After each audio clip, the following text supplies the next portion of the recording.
Comment écrire dans un monde marqué par les réseaux sociaux, la médiatisation constante et les crises contemporaines? La littérature contemporaine regroupe les œuvres écrites de la fin du XXe siècle à aujourd'hui. Contrairement aux grands mouvements littéraires du passé, elle ne repose pas sur un manifeste commun, mais elle reflète les préoccupations et les bouleversements de notre époque. Nous verrons d'abord son contexte historique et culturel, puis ses principales caractéristiques, avant d'étudier deux œuvres représentatives, Les garçons et Guillaume à table de Guillaume Gallienne et Les enfants sont rois de Delphine de Vigan. La littérature contemporaine se développe principalement à partir des années 1980-1990. Elle naît dans un monde marqué par la chute du mur de Berlin en 1989, la mondialisation et l'essor d'Internet. Les grandes idéologies du XXe siècle s'effondrent et la société devient plus rapide, plus connectée, mais aussi plus fragmentée. Les médias et les réseaux sociaux transforment le rapport au réel, l'image prend une place centrale et la vie privée peut devenir spectacle. Dans ce contexte, les écrivains contemporains s'intéressent particulièrement à l'individu, à la construction de l'identité et aux transformations de la famille et de l'enfance. La littérature devient alors un moyen d'interroger les dérives du monde moderne et de comprendre la place de chacun dans une société instable.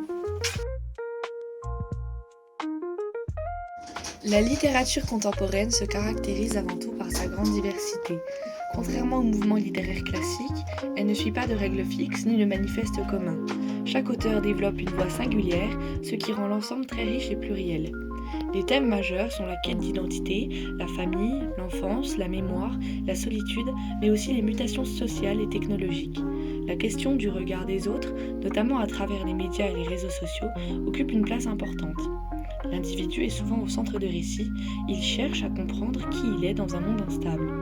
L'écriture de soi est très présente, notamment sous la forme de l'autofiction, où l'auteur s'inspire de sa propre vie tout en la transformant par le travail littéraire. Les frontières entre fiction et réalité deviennent parfois floues, les genres se mélangent, romans, autobiographie, enquêtes, témoignages ou théâtre peuvent coexister dans une même œuvre. Sur le plan stylistique, le récit peut être fragmenté, composé de courts chapitres ou de changements de point de vue. Le style est souvent accessible, parfois proche de l'oral, afin de créer un effet de sincérité. Ainsi, l'intime devient une manière de parler du collectif, raconter une expérience personnelle permet d'éclairer des enjeux sociaux plus larges. Dans Les garçons et Guillaume à table, Guillaume Gallienne raconte son enfance et la construction de son identité à travers le regard de sa mère. La phrase répétée « Les garçons et Guillaume à table » montre qu'il est mis à part du groupe des garçons. Le langage devient un élément essentiel dans la formation de l'identité.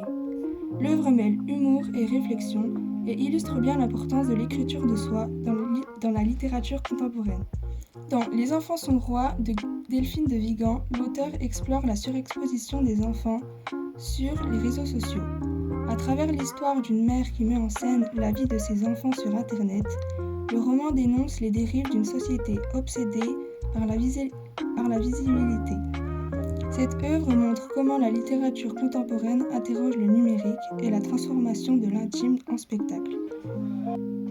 La littérature contemporaine ne constitue pas un mouvement homogène, mais elle partage une même volonté, comprendre l'individu dans un monde marqué par l'instabilité.